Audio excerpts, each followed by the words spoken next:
Hi, Guido Fox here. Welcome by a new book report.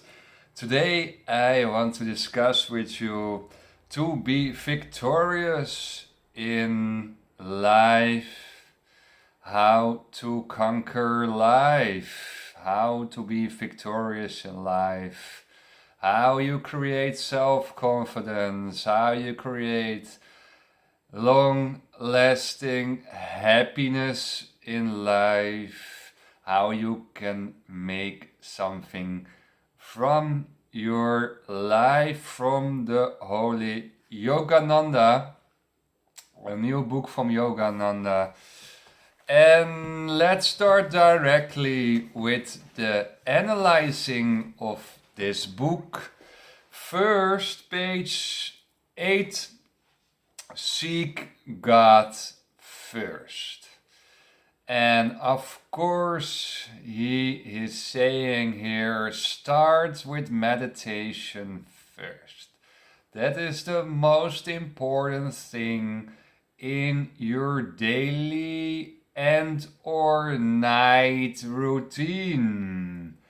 Night routine. If you wake up in the night, watch your phone a little bit, scrolling a little bit's okay, but go into meditation and sleep again. Use your night if you're waking up in the night, powerful, useful, efficient. Wake up in the morning, do a half-hour meditation and go to the gym. Do a half-hour meditation and go grocery shopping. Do a half-hour meditation or go to your work. Seek God first, and your day will be much more better. Your day, your feelings, your emotions, your calmness will inspire the environment, and also it's inspiring for yourself to analyze what it is doing with yourself, with your own words, with your own thoughts, and also nice to see how society and how the environment in your surroundings is a mirror of your soul. So seek God first, whatever you do in life, which traveling you brings on the world, where you go traveling, if you go on holidays, if you go for a business trip somewhere, always meditate first. Always use your time in between the conversations or your business meetings. Okay, I'm a half hour free. What should I do? Meditate. Meditate, have a walk outside, meditate again, and go to your next business meeting. So seek God first is a very, very wise sentence from Yogananda. Page 4. That is, the world is a testing place of God. This life, you can do wonderful things. You can make bridges, you can do construction work, you can make the streets clean, you can have your job, you can earn money with it, you can start families, you can start girlfriends, you can make children, you can have your family, you can whatever you do in this life, but ultimately why the most people in the last stages of life, like 60, 70, 80, are you searching for spiritual awakening? In your last stages of your life, you want to find God, you want to find ecstaticness in your body. In your last stage of life, you probably wants to search for the higher source of life, and all the preparation before, all the life problems, all the strugglings, all the relationship problems, all the job problems, all the problems with your friends in the communication, or whatever happened in your life was a testing phase for that ultimate goal. If you're going through that phases, if you're going through your mental burdens, if you have nearly no karma over, if you grow above karma, you will discover the ultimate goal of the last stages, the last phases of your life, of your last reincarnated soul life here on earth. So everything was a preparation for you. God is testing you. Universe is testing you. Don't worry. Problems will come. It's about how you deal with problems. Problems will always come. A life without problems is no problem at all. Is no life at all. Problems are a test on you, a test to go through, a test to find the holy source at the end of your last stages of life. And the most people stay in problems. They stay in misery. They never read a book about personal development. They are staying the same on the same spiritual calibration level, the same soul level, and they have to come back. They have to come back on earth all the time, all the time. They never grow until higher vibrations. They have to come back on earth to go through more tests, heavier tests, before they go into spiritual personal development. And Yogananda write it down on page 8. People are fossils, are dinosaurs, are animals who are not moving forward, who are staying the same in their same mind, trouble, chit talk in your mind. They're staying the same and the same person year in, year out, and they never change. And their energy is stuck, and they're living their boring life again and again and again. And they're never moving their energy forward, and energy has to stream in the body. Energy has to stream in your life. Otherwise, you are stuck. And indeed, Yogananda was right here. You're staying as a fossil. You're staying as an old dinosaur person if you're not going into personal development. Enough about dinosaurs and fossils. We're going to page 22, and that's about mental laziness. There's a very difficult, struggling balance between mental activity and physical activity. And what he meant is meditation mentally versus doing work, activity, mental work, reading work, writing work. And the most people are completely unbalanced. They're doing too much mental work, so they're in the books all the time. There are people who are doing too much doing work. They only do construction work and never read a book. You have people who are sitting only on their yoga mat and doing meditation all the day, and they're doing nothing. They're not working at all. That's also not good. That's laziness. And they becoming, you see it in their energy slowing. They becoming lazy. The energy is like a non-moving car. So we have to find a balance between meditation, yoga, relaxing, physical activity, construction work, cleaning your house, working in the garden, fitness training, and reading books every day, something new. It's good for your energy system. So it is mind, it is body work, and it is meditation, yoga, relaxing, balance, whatever, has to be completely in balance and is always searching for weeks, for days to find the wonderful balance between those three things. But it's important and good to know that nearly 90% of the people are unbalanced.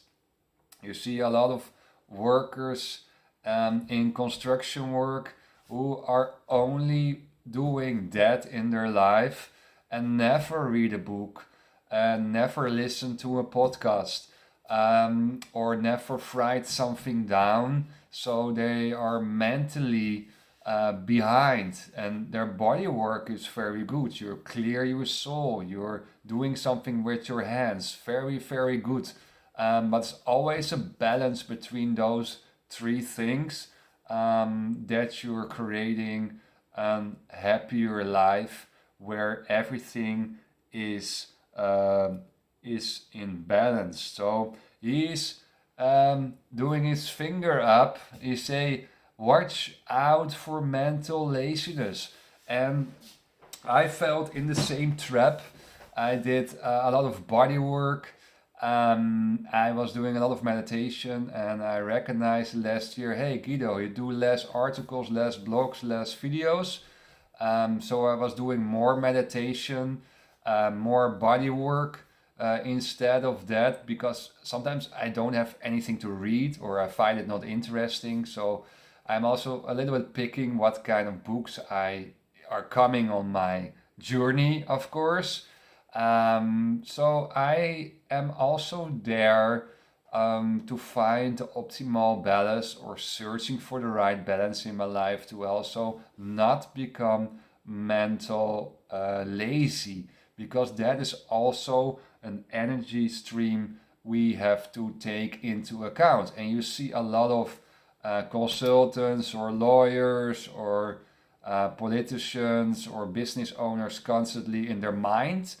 They're constantly mentally active, and that can cause also burnouts, right? And stress related things. They're not doing their body work and they're not doing their meditation. So you see, the thinkers, the doers in the society are nearly always out of balance, and also the non-workers in society, they create a really boredom energy field, and that's also not the right thing to do. Search always for work.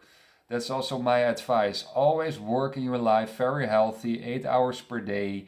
Whatever it is, if you're jobless, there's always somewhere a job you can take and do your solicitations in between when you find the right fitting job. But there's always something to do in society that you can do with your hands, right? Yeah, that brings me to page 37, and it's a topic that worldly people wants to drag you down. This is an interesting topic. If you're going higher in your calibration and you're going into meditation and your partner is not going with you, your partner staying behind, then probably you get comments from, oh, why you meditate so much, or why you doing this spiritual journey, and mostly they want to bring you back to your own calibration level. They're asking for negative attention, that your positive stream is going to them. They're stealing your energy. So be aware of your colleagues who are complaining about your behavior, or that you're doing things, or that you're happy in your body, in your vibe. Always be aware that the most people in this world are worldly people, and they want to drag you to your own level. Be aware of that. I don't say close yourself up, protect yourself too much. but also be aware that these mechanisms can come to you, that people can become jealous on you. They become jealous on your long resistant happiness, your everlasting happiness in life, that you work on yourself, that you have time for it. Jealousy is upon them, said Jesus. So watch out for jealous people. They're starting with jealousy, but they can become angry. They become annoying. They can drag your energy. Just always protect yourself, setting borders, and walk away from people who are very toxic. Yeah, so that's in my case. Was I met someone who were very toxic, and I walked away. I say bye. I don't want to see you. So also the right to walk away from people who are very toxic laden. You don't want to be there anymore. You want to protect your energy field. Very important to have the right to walk away. It's your life. It's your 80, 90, 70 years long life. It must be the greatest life ever. YOLO! YOLO! It must be the greatest life ever. But always be aware for this mechanisms, and always you can walk away. And that is something what is when you grow up in the matrix, you always have your fixed group, right? Your fixed school group, your fixed football group, your fixed musician club, your fixed family system. So actually in the matrix there are a lot of fixed systems, and your colleagues is a fixed matrix system. So you're always stuck in a kind of way in groups, and in the groups at a certain moments there come discussions and verbal fights, and I hope not physical fights, but that's the mainly solution, that you say something about the behavior. But now we are growing out of the matrix and we can go away. If you don't like your group, you go to other group.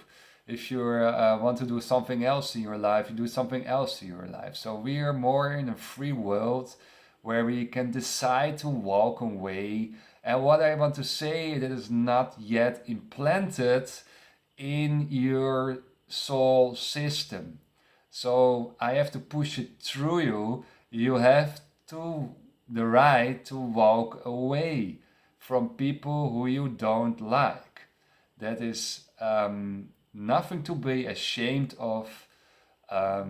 You have your own soul, you have your own development, and you have the right to walk away from people who are sucking your energy. And that has to be implanted in your system. And I learned that also 10 years ago by the personal development, by my starting of my personal development. Say, it is right. It is really, really right. I never did that in my life. I always tried to be friends. I always accepted the garbage on me. I always stayed to be polite. I always want to go with everyone. But if I have not a good feeling by a person now, I walk away. You have the right to protect yourself and doing this.